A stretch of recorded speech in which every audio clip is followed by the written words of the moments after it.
मध्य प्रदेश में विधानसभा चुनाव अब करीब आ रहे हैं, जिसको लेकर नेताओं में जुबानी जंग शुरू हो गई है। वहीं अब विपक्ष में प्रदेश सरकार की नाकामियों को गिनवा रहे हैं। इसको लेकर एक बार फिर कमलनाथ सरकार में वित्त मंत्री रहे पश्चिम क्षेत्र विधायक तरुण भनोत ने एक प्रेस वार्ता कर भारतीय जनता पार्टी के शासनकाल में सबसे ज्यादा युवाओं द्वारा आत्महत्या करने के आंकड़े मीडिया के समक्ष प्रस्तुत किए।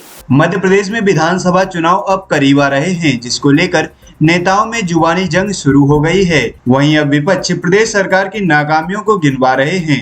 इसको लेकर एक बार फिर कमलनाथ सरकार में वित्त मंत्री रहे पश्चिम क्षेत्र विधायक तरुण भनोत ने एक प्रेस वार्ता कर भारतीय जनता पार्टी के शासनकाल में सबसे ज्यादा युवाओं द्वारा आत्महत्या करने के आंकड़े मीडिया के समक्ष प्रस्तुत किए।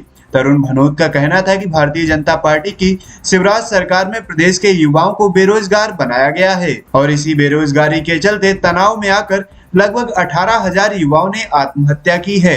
उन्होंने केंद्र सरकार द्वारा जारी किए गए आंकड़े दिखाए और कहा, अगर उनकी 2023 में सरकार आती है तो सबसे पहले युवाओं के लिए रोजगार देना पड़ेगा। मुख्य मुद्दा पूरे प्रदेश में ये है कि उच्च शिक्षा का हाल बेहाल है। अब तो स्कूली शिक्षा के भी हम देख रहे हैं, 5वीं और 10वीं बोर्ड के परीक्षा के पेपर 50 रुपये और 100 रुपये में बिक रहे हैं। पहले से मध्य प्रदेश को व्यापम जैसे कांड ने कलंकित किया था, अब ये एक नया अध्याय भारतीय जनता पार्टी की सरकार और लिख रही है। हमने आंकड़े आपके सामने रखे कि किस प्रकार से भारतीय जनता पार्टी के इतने लंबे शासन में प्रति वर्ष जो हमारे बेरोजगार है युवा और हमारे जो छात्र छात्राएं हैं, किस प्रकार से उनने आत्महत्याएं की है। उनके 17 साल के कार्यकाल में लगभग 18,000 से अधिक मध्य प्रदेश में हमारे नौजवानों ने, छात्र छात्राओं ने, बेरोजगारों ने आत्महत्या कर ली। तो ये दिखाता है कि ये सरकार हमारे युवाओं के प्रति, उनके भविष्य के प्रति बिल्कुल भी चिंतित नहीं है, अखंड भ्रष्टाचार में डूबी हुई है। हमने जितने भी आंकड़े आपके सामने रखे वो NCRB के द्वारा प्रदत्त आंकड़े हैं और NCRB तो वो संस्था है जो केंद्र सरकार के अधीन आती है।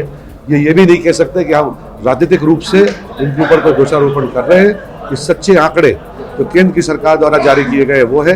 हमने आपके सामने वो बातें भी रखी कि बाकी राज्यों की तुलना में उच्च शिक्षा की स्थिति और बेरोजगारी की स्थिति मध्य प्रदेश में क्या है और ये सब भारतीय जनता पार्टी की सरकार की गलत नीतियों का खामियाजा मध्य प्रदेश को लगातार भोगना पड़ा है और एक जिम्मेदार विपक्ष होने के नाते हमारा ये फर्ज बनता है कि हम इन आंकड़ों को उठाएं।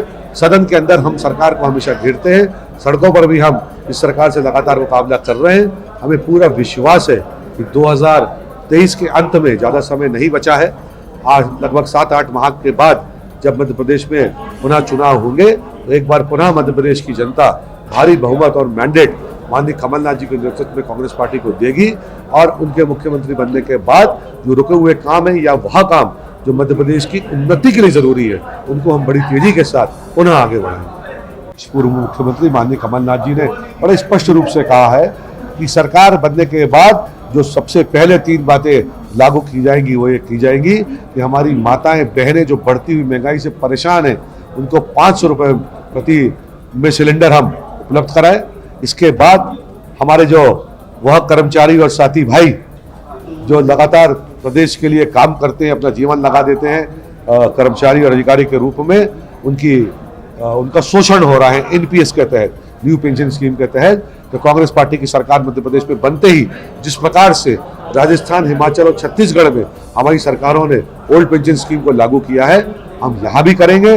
और हिमाचल प्रदेश में हमारी राष्ट्रीय नेता अखिल भारतीय कांग्रेस कमेटी की महासचिव आदरणीय प्रियंका गांधी जी के नेतृत्व में जब वो चुनाव लड़े गए, हमें सफलता मिली तो उन्होंने हिमाचल प्रदेश की बहनों से, माताओं से वादा किया था कि हमें आपको 18,000 रुपये प्रति वर्ष, 1,500 रुपये प्रति माह की मासिक पेंशन देंगे, जो आपका हक है।